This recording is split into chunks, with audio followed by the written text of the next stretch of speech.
الباميه. البصله انا مطي عليها، انا عاوزه اصفرها تصفير كده، مش هحمرها يعني. معايا لحمه بس انا هعمل عليها واخبي وشه. لحمه نص مسوره، بديها صدمه حلوه كده، بطريقه تشويح حلوه. الميه كانت بتغلي اهي.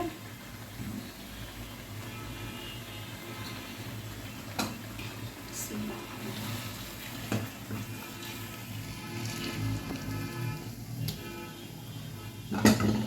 يا حبايبنا اللحمه لما بتاخد لها صدمه مش بتبقى، انا كنت عاوزه احط اللحمه في الباميه، بس انتوا طبعا الكل اللي بيسمعوا. شفت عامله شوربه زي كمان شويحه تشويحه حلوه.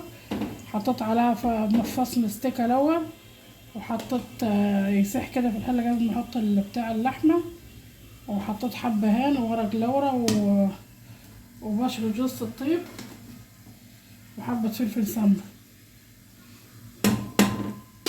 حبايه طماطم وجزرايه كده صغيره وبصل. حطها بتمام صغيره تسخن معايا حبايبنا. الباميه هي سكه داير كده، اجمعها بالسكينه اهي، واقولها خط عريض منها بقشرها، بعملها كده الخط بتاعها كده بحرف السكينه. ومعايا طماطم انا هضربها في الخلاط، وقرن فلفل احمر هضربهم في الخلاط. انا مطي على البصل يعني الباميه غسلها ومصفيها. امر البصله انا بصفرها تصفير. حط عليها معلقه فابريكا اهي،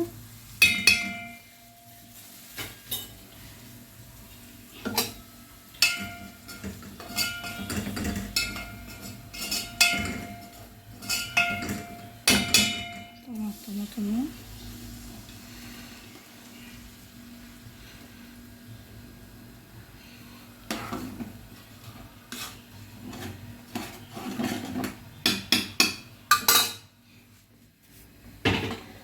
انا على طول بحط الباميه لغايه ما الصلصه بتتسبك. الباميه استوت، بس انا مش هحط عليها دلوقتي عشان هي حاجه خضرا ما بتتحطش عليها الا بعد ما بتغلي.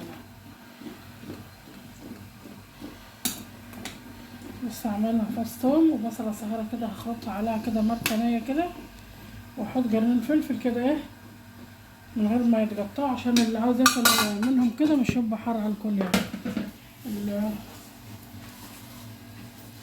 حبايبنا اللحمه اللي بتاخد لها صدمه مش بتبقى فيها، ما بتطلعش ريم قدام منكم ولا ما شلت منها حاجه خالص.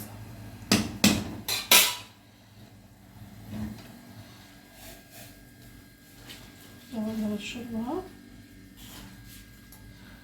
لسه حلوه، عشان لسه بقت محدش هتستوي. هوطي عليها، احط عليها شعر السكر بس صغيره. هنعمل حبه رز ونفت على النرجاك، هنفت حبه رجاك تحت الرز كده، واللي عاوز ياكل الباميه ميبقاش ياكل، واللي عاوز بس هو علاء ما. انا كنت عاوزه اعملها طاجن في الفرن كده في البرام قبل كده، عملتها معاكم. اللي عاوز يرجع على الفيديوهات القديمه وشوف. بس بصراحه كنت هعمل لنا برام وعلى برام صغير برضه، بس بصراحه الحته مولعه نار، وانا الواحد بده يطلع من الفرن من المطبخ بسرعه عشان الحم. لو الفرن هيولع في الحم ده هيولع الحته. الباميه استوت اهي، انا هطفي عليها. حطيت بقى فلفل صحيح اهو اللي عاوز ياكله كده. عملت قشرت قيمه 5 فصوص توم كده، ودقتهم نعمتهم وعملتهم كده زي الطشه بتاعت الملوخيه في حبه كزبره. انا هطفي عليها، حاطه ميه رز عشان اطبخ الرز. واللحمه استوت، انا ظبطت مش كنت حاطه ملح، ظبطت القعد بتاعها، ظبطت الملح بتاعها استوت. هعمل بس الرز بتاع عملت فتة تحت الرز اهو، والباميه اهي، والجرون والفلفل اللي حطيتهم صحيحه عشان مش تخليها حره، واللحمه اهي، والماسوره اهي عشان اللي عاوز يمصمصها. اتفضلوا الغدا معانا. مرحب بكم كليتكم، وان عجبكم الفيديو بتاعنا. اللي بيشوفنا لاول مره يشرفنا ان هو يشترك معانا وفعل الجرس وتكون نعمل الحاجه توصلكم. وحبايبنا برضه اللي معانا من الاول عملنا كومنت حلو كده ولايك حلو. وكل سنه وانتم طيبين جميعا، والسلام عليكم ورحمه الله وبركاته.